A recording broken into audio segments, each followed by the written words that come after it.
ਤੇ ਉਧਰ ਨੀਟ ਪ੍ਰੀਖਿਆ ਦੇ ਵਿੱਚ ਹੋਏ ਘਪਲੇ ਸੰਬੰਧੀ ਆਮ ਆਦਮੀ ਪਾਰਟੀ ਵੱਲੋਂ ਪ੍ਰਦਰਸ਼ਨ ਹੈ ਜਿਹੜਾ ਕੀਤਾ ਗਿਆ। ਸੋ ਦੱਸ ਦਈਏ ਕਿ ਲਗਭਗ 24 ਲੱਖ ਬੱਚਿਆਂ ਵੱਲੋਂ ਨੀਟ ਦੀ ਪ੍ਰੀਖਿਆ ਦੇਣ ਦੇ ਲਈ ਦਿਨ ਰਾਤ ਮਿਹਨਤ ਕੀਤੀ ਗਈ ਤਾਂ ਜੋ ਉਹ ਡਾਕਟਰ ਬਣ ਕੇ ਲੋਕਾਂ ਦੇ ਨਾਲ ਆਪਣੇ ਮਾਪਿਆਂ ਦੀ ਵੀ ਸੇਵਾ ਕਰ ਸਕਣ। ਪਰ ਜਿੱਥੇ ਵੀ ਭਾਜਪਾ ਦੀ ਸਰਕਾਰ ਹੈ ਉੱਥੇ ਨੀਟ ਘਪਲਾ ਕੀਤਾ ਜਾਂਦਾ ਹੈ। ਇਹ ਵਿਚਾਰ ਨੇ ਜਿਹੜੇ ਆਮ ਆਦਮੀ ਪਾਰਟੀ ਦੇ ਦਿੱਗਜ ਲੀਡਰ संजय सिंह ਅਤੇ गोपाल राय ਵੱਲੋਂ ਦਿੱਤੇ ਗਏ ਨੇ। ਸੋ ਉਹਨਾਂ ਦਾ ਕਹਿਣਾ ਕਿ ਨੀਟ ਦਾ ਨਤੀਜਾ 14 ਜੂਨ ਨੂੰ ਐਲਾਨਿਆ ਜਾਣਾ ਸੀ ਕਿਉਂਕਿ ਉਹਨਾਂ ਨੇ ਸੋਚਿਆ ਸੀ ਕਿ 4 ਜੂਨ ਨੂੰ ਜਦੋਂ ਸਾਰਾ ਮੀਡੀਆ ਮੋਦੀ ਦੀ ਤਾਰੀਫ ਕਰਨ 'ਚ ਰੁੱਝ ਜਾਵੇਗਾ ਤਾਂ ਇਸ ਘਪਲੇ ਦੀ ਕਿਤੇ ਵੀ ਚਰਚਾ ਨਹੀਂ ਹੋਵੇਗੀ ਅਤੇ ਇਸ ਘੁਟਾਲੇ ਦੀ ਜਾਂਚ ਸ਼ੁਰੂ ਕਰਨ ਦੇ ਲਈ ਸਭ ਤੋਂ ਪਹਿਲਾਂ ਸਥਾਨ ਤੇ ਹੋਣਾ ਚਾਹੀਦਾ ਹੈ। ਅਤੇ ਮੈਂ ਇਸ ਦੇਸ਼ ਦੇ ਨੌਜਵਾਨਾਂ ਨੂੰ ਕਹਿਣਾ ਚਾਹੁੰਦਾ ਕਿ ਇਸ ਸਰਕਾਰ ਵੱਲੋਂ इम्तिहान के पेपर लीक किए जा रहे हैं। नाल ही संजय सिंह अते गोपाल राय का कहना कि अग्निवीर नूं लिया के नौजवानों के पेट विच छुरा मारिया जा रहा है अते नौजवान कदों तक चुप रहणगे। सो विद्यार्थी अते उन्हां दे मापे सड़कों ते उतर आए ने ते मंग कर रहे हैं कि नीट प्रीख्या जिहड़ी दोबारा करवाई जावे पर सरकार उन्हां दी गल है जिहड़ी नहीं सुन रही। तो इसलिए आम आदमी पार्टी हुण नौजवानों के भविख नूं लैके सुप्रीम कोर्ट तक लड़ाई लड़ेगी।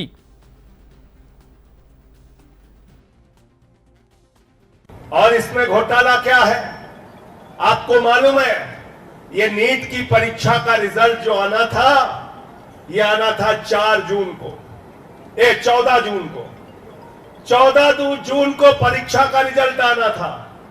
आया किस दिन आ गया? 4 जून को रिजल्ट आ गया।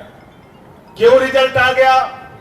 क्योंकि ये मीडिया वाले सारे ये लगे रहेंगे, हाँ जी मोदी जी इतने सीट आ गई, ये इतने जीत गए, प्रधानमंत्री बन गए, सुपर प्रधानमंत्री बन गए, ये जीत गए, ये जीत गए, ये जीत गए। भारतीय जनता पार्टी के गुणगान में पूरा देश लगा रहेगा और भाजपाइयों के पेपर लीक की चर्चा नहीं होगी, भाजपा सरकारों के पेपर लीक की चर्चा नहीं होगी, एनटीए के पेपर लीक की चर्चा नहीं होगी, शिक्षा मंत्री के पेपर लीक की चर्चा नहीं होगी, शिक्षा मंत्रालय के मोदी सरकार के घोटाले की चर्चा नहीं होगी।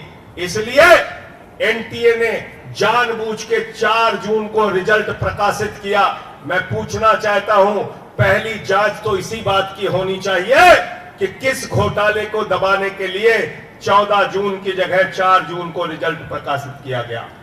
नंबर 1 और नंबर 2, मैं इस देश के नौजवानों से भी कहना चाहूंगा, कब तक खामोश रहोगे आप?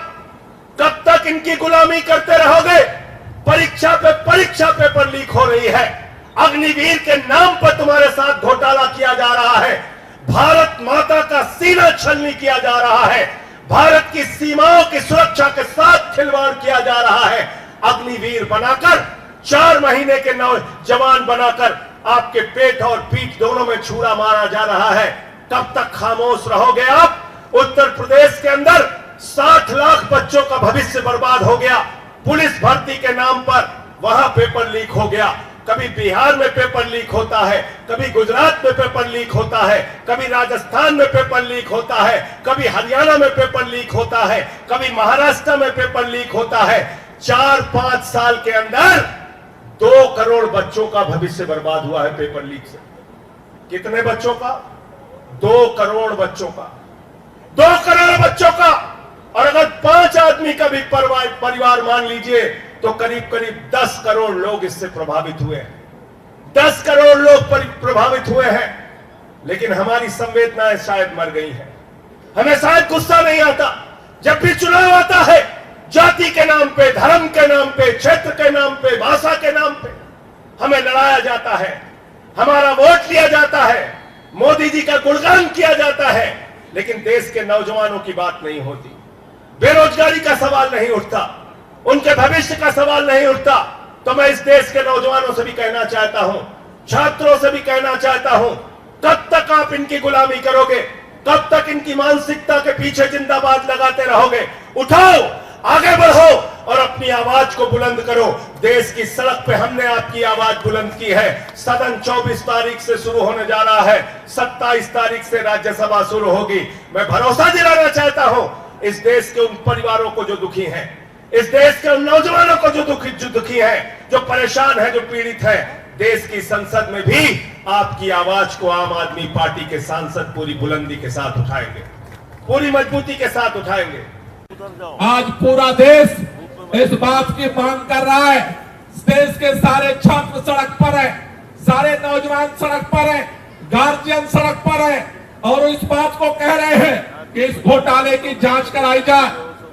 जो नीट का एग्जाम है दोबारा कराया जाए। सरकार लीपापोती कर रही है। देश के शिक्षा मंत्री इस सच्चाई को, घोटाले को स्वीकार करने को तैयार नहीं है। वो सोचते हैं एक दिन कोई आवाज उठाएगा, 2 दिन आवाज उठाएगा, 3 दिन आवाज उठाएगा और ये आवाज बंद हो जाएगी। लोग अपने फिर तैयारी में लग जाएंगे। आम आदमी पार्टी ने यह निर्णय लिया है। ये नीट एग्जाम के घोटाले की लड़ाई केवल छात्रों की लड़ाई नहीं है, ये लड़ाई केवल नौजवानों की लड़ाई नहीं है, ये लड़ाई केवल गार्जियंस की लड़ाई नहीं है, ये लड़ाई देश के भविष्य की लड़ाई है। और भविष्य में कोई भी एग्जाम होता है उस पेपर लीक से बचाने की लड़ाई है। क्योंकि अगर हर एग्जाम में पेपर लीक होगा तो रोजगार नौजवानों को कैसे मिलेगा, लोगों के भविष्य का क्या होगा। इसलिए आपसे कहना चाहता हूं, आज इस तपती धूप में जंतर मंतर पर हम इसलिए इकट्ठा हुए हैं, देश के नौजवानों को, देश के छात्रों को, देश के उन मां बाप को ये संदेश देने के लिए खड़े हुए हैं। आपके इस लड़ाई में आम आदमी पार्टी इस सड़क से लेकर के संसद तक लड़ाई लड़ेगी। आज हम यहाँ सड़क पर इकट्ठा हुए हैं, कल पूरे देश के अंदर जगह जगह पे आम आदमी पार्टी के लोग सड़क पर उतर रहे हैं। अब पार्लियामेंट शुरू हो रहा है, पार्लियामेंट शुरू होने के बाद हम आज यहाँ सड़क पर लड़ रहे हैं। संजय सिंह के नेतृत्व में हमारे सांसद संसद के अंदर भी इन छात्रों की लड़ाई को लड़ेंगे और बुलंद करेंगे। हर कीमत पर, हर क्षण, हर जगह पे आम आदमी पार्टी देश के छात्रों और देश के नौजवानों और उनके मां बाप की लड़ाई में शामिल है। ये घोटाले की जांच जब तक नहीं होती, ये लड़ाई को हम जारी रखेंगे। आप सब लोग जो हौसला देने के लिए आप यहाँ पर आए, आप सब लोगों को बहुत बहुत शुक्रिया, बहुत बहुत बधाई। ये लड़ाई जारी रहेगी। जय हिंद, जय भारत।